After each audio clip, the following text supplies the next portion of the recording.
All right, we have been studying Matthew chapter 27, which is the trial of Jesus. Now we're getting into, in Matthew chapter 27, getting into the process of the actual crucifixion. And we're starting in verse 21 of Matthew chapter 27, and it reads, "The governor answers unto them, Whether twain will ye have that I release unto you? And they said, Barabbas. Pilate said unto them, What shall I do then with Jesus, which is called Christ? They all said to him, Let him be crucified." In the previous lesson, we had talked about Barabbas and how this guy was a murderer. He had done all sorts of terrible crimes, and he was justly in prison, awaiting to be crucified. And yet, the world chose the murderer over the Savior. And and what the lesson writer had said, in the last lesson, was that isn't that just like the world? They will always choose the worst of mankind versus the best of mankind. And it was really awful. Now moving on to verse 23, and the governor said, Why? What evil hath he done? But they cried out the more, saying, Let him be crucified. The voice of the crowd is not always the voice of God. The mob did not answer Pilate's request for evidence or proof when he asked, What evil has he done? They only continued to shout for Jesus' death.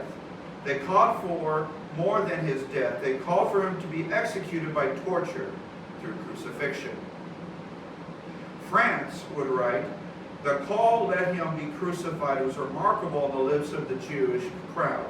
For crucifixion was a Roman punishment, abhorrent to most Jews."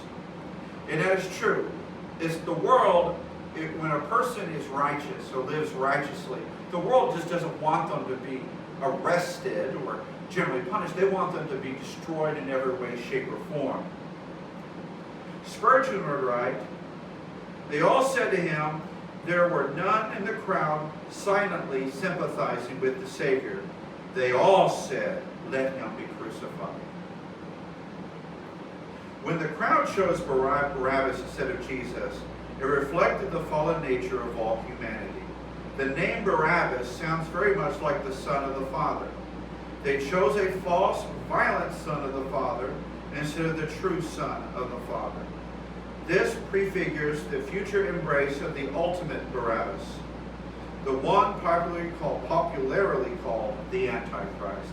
That at the end the world will choose the worst of the worst versus the best of the best. Spurgeon would write again, "I impeach humanity again of the utmost possible folly. Because it crucified Christ, it crucified its best friend. Jesus was not only the friend of man, so as to take human nature upon himself, but he was the friend of sinners, so that he came into the world to seek and to save that which was lost."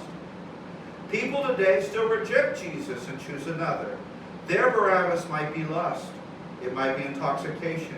It might be self and the comforts of life. This mad choice is every day made, while men prefer the lust of the flesh before the lives of their souls.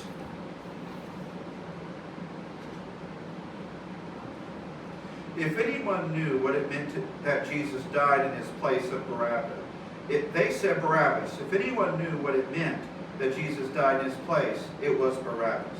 He was a terrorist and a murderer. Yet he was set free while Jesus was crucified. The cross Jesus hung on was probably originally intended for Barabbas. And this is what really blew my mind when the lesson writer was writing about it. He says, we can imagine Barabbas in a dark prison cell with a small window, waiting to be crucified. Through the window he could hear the crowd gather before Pilate, not far away from the fortress Antonia, which he was imprisoned. Perhaps he could not hear Pilate ask, which of the two do you want me to release to you? But surely he heard the crowd shout back, Barabbas. He probably could not hear Pilate's one voice ask, then what shall I do with Jesus, who is called Christ? But he certainly heard the crowd roar in response, let him be crucified. If all Barabbas heard from his cell was his name shouted by the mob, then let him be crucified. When the soldiers came to his cell, Surely he thought it was time for him to die a tortured death. But when the soldier said, Barabbas, you are a guilty man, but you will be released because Jesus will die in your place. Barabbas knew the meaning of the cross better than most. We wonder if he ever took it to heart.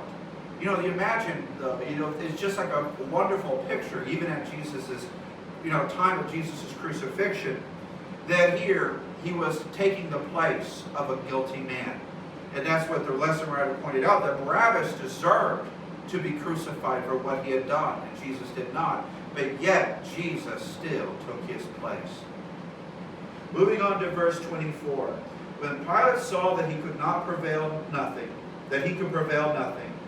but that rather a tumult made, he took water and washed his hands before the multitude, saying, I am innocent of the blood of this just person. See ye to it. Then answered all the people and said, His blood be upon us and our children. It was out of character for Pilate to bend this way to the religious leaders and the crowd. He could have chosen differently.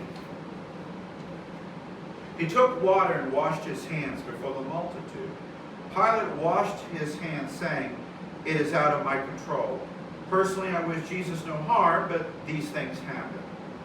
Yet the power and responsibility of what to do with Jesus rested with him.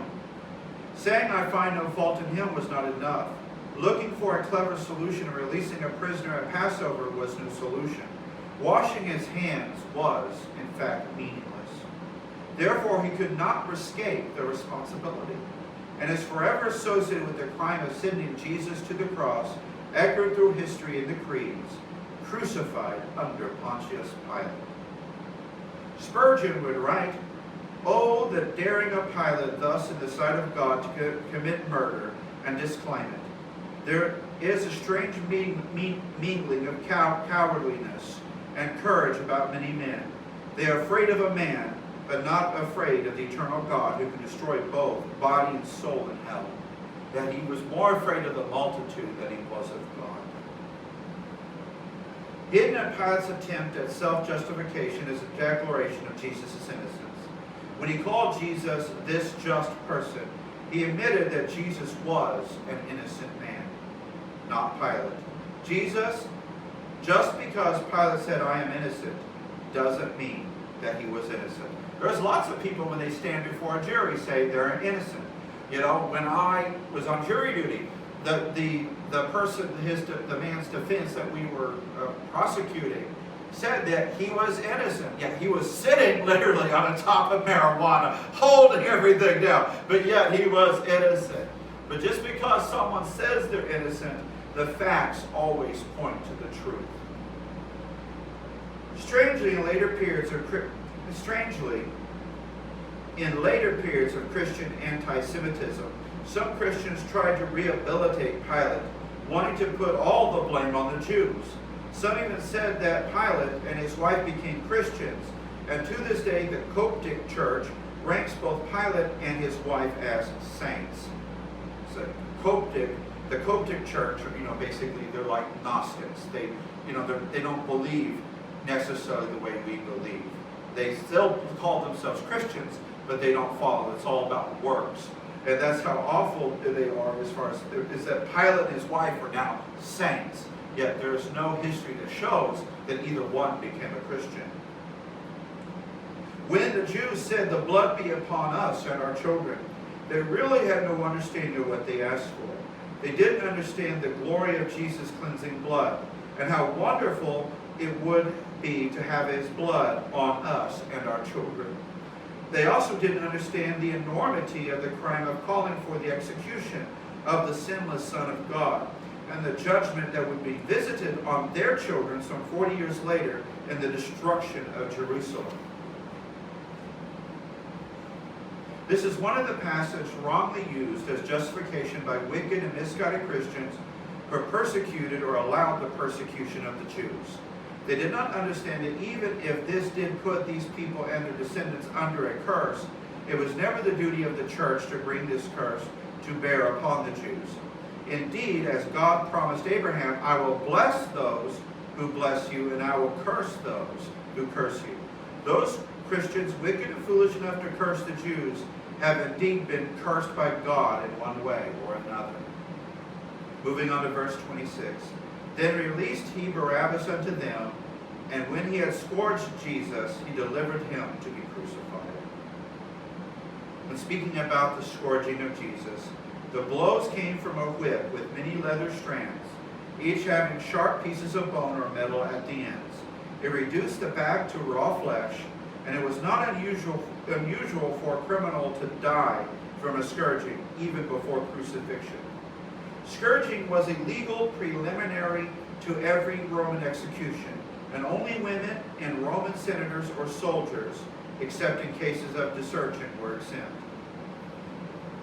Dr. William Edwards, in this article on the death of Jesus Christ from the Journal of the American Medical Association, as was written March 21st, 1986. The goal of the scourging was to weaken the victim to a state just short of collapse and death. As the Roman soldiers repeatedly struck the victim's back with full force in the iron balls would cause deep contusions, and the leather thongs and sheep bones would cut into the skin and subcutaneous tissues. Then, as the flogging continued, the lacerations would tear into the underlying skeletal muscles, producing quivering ribbons of bleeding flesh. The pain and blood loss generally set the stage for circulatory shock. The extent of blood loss may well determine how long the victim would survive the cross. In other words, they wanted to make sure that when the person went to the cross, there was a sure death. They wanted to leave nothing to chance. The severe scourging, with its intense pain and appreciable blood loss, most probably left Jesus in a pre-shock state. Moreover, hematidrosis had rendered his skin particularly tender. The physical and mental abuse meted out by the Jews and the Romans, as well as the lack of food, water, and sleep, also contributed to his generally weakened state. Therefore, even before the actual crucifixion, Jesus' physical condition was at least serious and possibly critical. Commonly, the blows of scourging would lessen as criminal confessed to his crimes. Jesus remained silent, having no crimes to confess, so the blows continued with full strength. He took it all for us. And that concludes today's lesson. Of course, because next part, of course, we are getting into the actual crucifixion. How can you be a saint if you're not a Christian?